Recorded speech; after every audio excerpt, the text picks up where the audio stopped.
We continue our review of finite limits by looking at two other techniques, namely absolute value function and piecewise defined functions. So let's look at the case when we have an absolute value and again the indeterminate form of 0 over 0. For example, limit as x approaches 0 of the absolute value of x over x. If we try to evaluate this limit at 0, we get 0, because the absolute value of 0 is 0, over 0. So again, we encounter this hurdle of this indeterminate form. So what we did before was to try to cancel out the source of the 0 over 0, and a similar idea we need to apply here. However, this absolute value function is in the way because I really cannot cancel the absolute value of x with x. So what we need to do first is express the absolute value using the definition, and then once we are able to do that, we're going to have the desired cancellation. So let's recall the definition of the absolute value.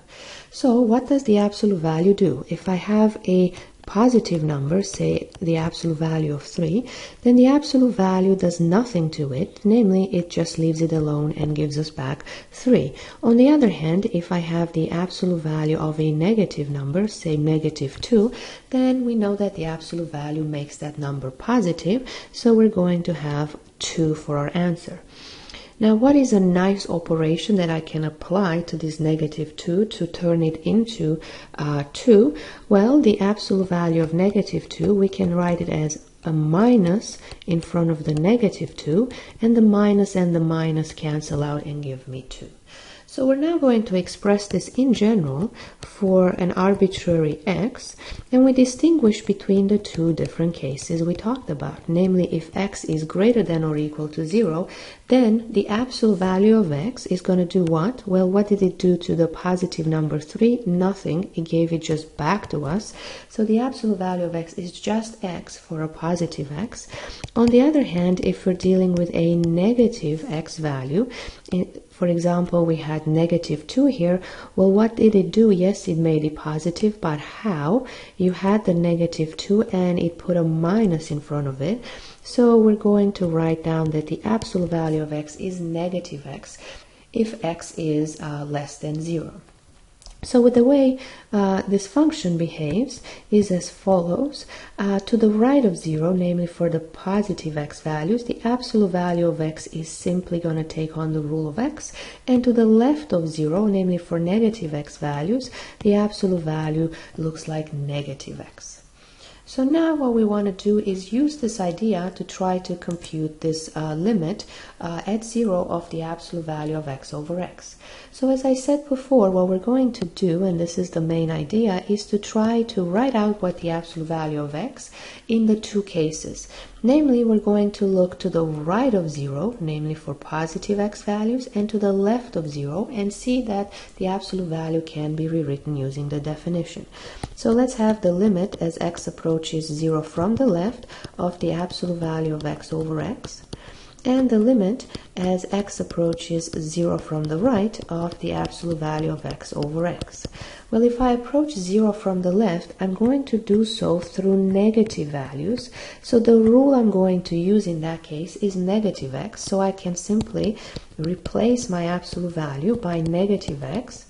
On the other hand, if for this limit I approach 0 from the right, I will do so through positive x values.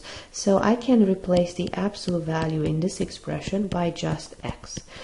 So now a simple algebraic simplification gives me that this is the limit as x approaches 0 from the left. The x and the x cancel and you're left with negative 1. And in this case, the limit as x approaches 0 from the right, again the x cancels with the x and you're left the limit of 1. The limit of a constant is a constant, so the answer here is negative 1 and the answer to the right of 0 is 1. So being able to write the absolute value in terms of negative x or x to the left and to the right of 0 was the key in this case. And overall, the limit as x approaches 0 of the absolute value of x over x, we notice does not exist. because the limit from the left and from the right does not agree. So we have that the limit as x approaches 0 from the left of this function did not agree with the limit as x approaches 0 from the right, and therefore the limit itself, no longer directional, does not exist. One very quick observation about notation: it's very important that you write this 0 over 0 above the equal sign. This is not a number. We don't want to write the 0 over 0 here. That is not good notation. This is potentially a number, and it's not going to equal a form without meaning the 0 over 0. So be careful that you always write your indeterminate forms above the equal sign. Our next technique involves piecewise defined functions and their limits at the decision point. So let me give you an example. Let's say f of x is sine of x if x is positive, and negative cosine of x for negative x values. So let's try to first understand the behavior of this function. So what a piecewise defined function is, it's going to have two different rules for different parts of the real line. So in this case, if x is greater than or equal to 0, the function is going to use the rule sine of x. If, however, x is less than 0, the function is going to use the rule negative cosine of x.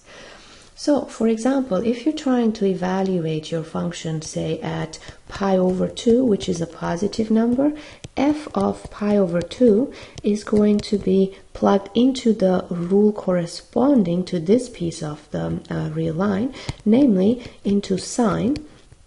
And so we have sine of pi over 2, which is 1. If, on the other hand, you want to figure out what is f at negative pi, so f at negative pi is going to be plugged into the corresponding rule for negative numbers, namely negative cosine of x. So I have negative cosine of negative pi. That gives me negative. Cosine of negative pi gives me negative 1. So we get all together that the answer is 1.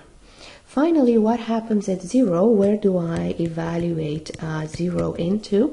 Well, you look where the equal sign is, and the equal sign is associated with the rule of sine, so we plug 0 into sine and obtain the answer of 0. So this is the way the rule of the piecewise defined function works.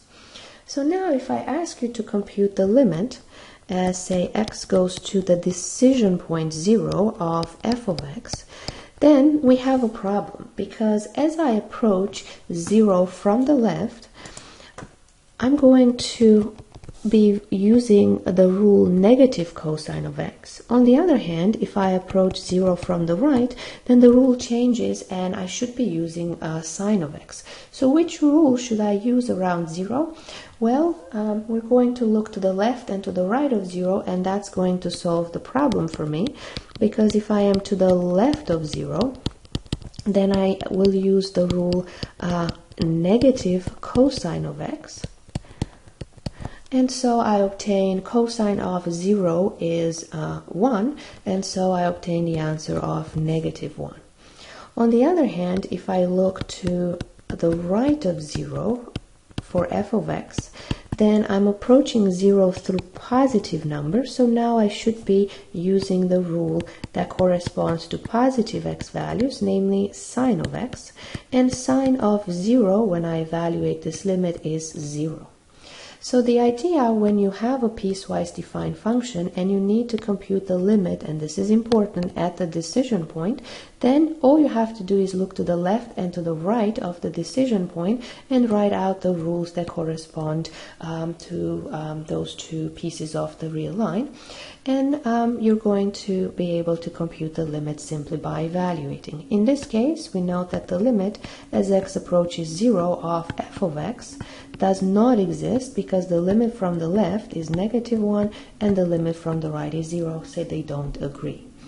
Finally, how about if I have to compute the limit of a piecewise defined function, but not at the decision point? Let's say that we have to compute the limit as x approaches pi of f of x. Well, pi is somewhere over here, and you notice if I approach it from the left or from the right, I will be using the exact same rule, namely sine. That doesn't change. So all you have to do in this case is replace f of x by sine of x, and we get that sine of pi equals to 0.